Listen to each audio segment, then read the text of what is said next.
Hey everybody! This video is all about how to correct mistakes with run-on sentences.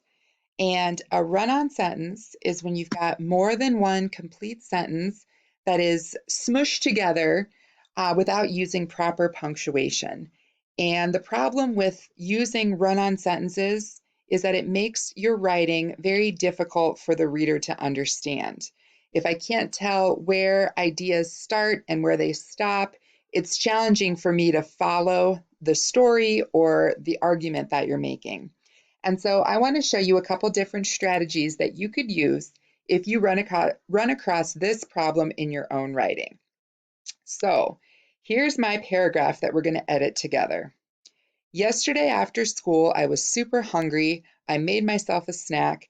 I was making toast. It's my favorite food. Wow. Already when I read this, I see that there are multiple sentences smushed together.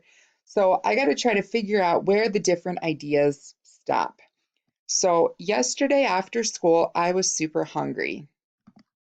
Period, right? That's one complete sentence. I made myself a snack. I was making toast. It's my favorite food.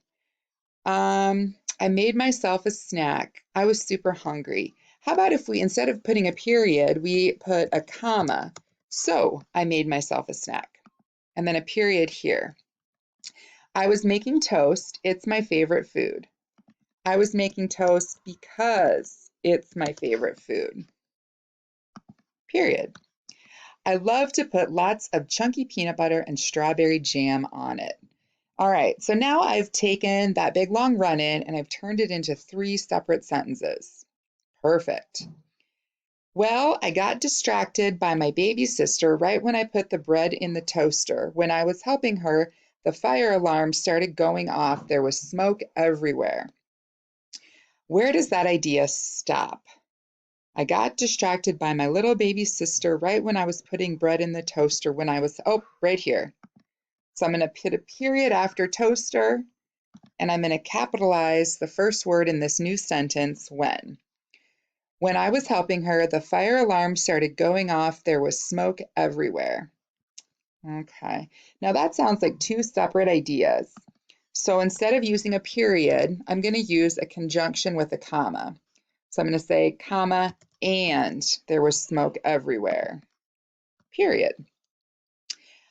I ended up having to throw the toaster out the window when it caught fire, and the worst part is that my toast was ruined. So this one's better. This is 2 complete sentences, but we've got the word and right here. So we just need to put a comma after fire, and we've got a period at the end of the sentence. So the 2 different methods that I used when I was editing this, I put a period to separate complete ideas, or I used a comma with a conjunction, a word like so or and, to show how the ideas were connected to each other. So now that you've watched this video, carefully go back through your own writing.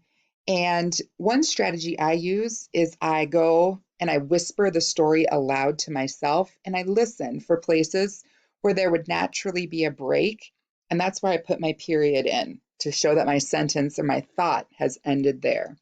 So go back into your own writing now and edit it. Look for those mistakes and add either a period or a comma and a conjunction.